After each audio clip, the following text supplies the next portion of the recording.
Ülkem onu tezrək satınla. Abi zənəm bir gelik minəli. Assalamu alaykum əmməyə, yaxşımızla yadlarınızda bolsa, şu çəp tərəfimizdəki kotejimizi satıva qoyuverdik. 2 gündə satılıverdi. Şu vaxt köp adam soraverdi. On tərəfdəki satılanmadı. Bu cayımız ham çıraylı remont oldu. Belki cayımız değil. Buna mebellerini zorundan koyduk. Daha kalası kımmatından, zayıfından koyduk çıraylısından. Canlı bir görən. Cayımız şimdi Taşkent siyasi salınga, girgendiğim bağımız, bir de polini kafel kılınga. Yanında barbekümüz, üstler kürsü koyup otursa buladı bir de.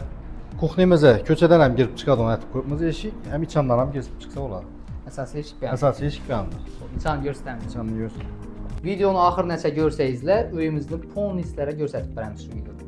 Öyümüze girgendiğin on tarafımızda prixoji caylaşkan, umanliklerin rakoynalar, miyahki mebeller koyulgan, televizor koyulgan, birimizde podvalat çöğürüş xotumuz, garajımıza şuradan düşüp çıkıladı. Yan tarafımızda doğruda zalımız caylaşkan, en ahırgı modada mebeller, perdeler koyulgan, galılar, yaxşılarından döşelgen. Yanımızda spalnimiz, spalnimiz hem en ahırgı modada mebeller koyulgan. Ben de sanuzelimiz, sanuzelem tayar. Kuxniyamiz çıraylı mebeller bilen cihazlangan. Razmerler hem katta, tamam kichkina emas. İkinci etajımızdan görsatib o'tsak. İkinci etaja chiqqanimizda bizning shunday 7 metre 560'lık zalımız kütüp aladı. Birimizde televizorlar, üstler kürsülər qoyulgan, tayar, qallarım, yaxşılarını Eranski qalla döşəlgən. Pərdeləri qoyulgan. En axırғы modada nazik pərdeləri qoyub verən brend. Bana balkondan çıxdıq bu. Balkonam çıxsa olardı. Yanda katta spalnimiz. 4,5'a 560 razmerdə. Pərdeləri nazik pərdelər qoyulgan, çıraylı qılıb. Yanda sanuzelimiz yanda, yenə bir kichkina spalnimiz var. Spalnimizin yanında ikinci etajdaki sanuzelimiz. Bir gap bilan joyimiz 100% tayyor. Xudo xolasa köçüb gəlib əzətib yaşayacağıq. Görüb durğanlarınız deyin, mebellər həm yaxşı, sifətlilər işlətilən, pərdələrimiz həm tizollarımız həm qalılarımız həm en yaxşıları qoyulğan.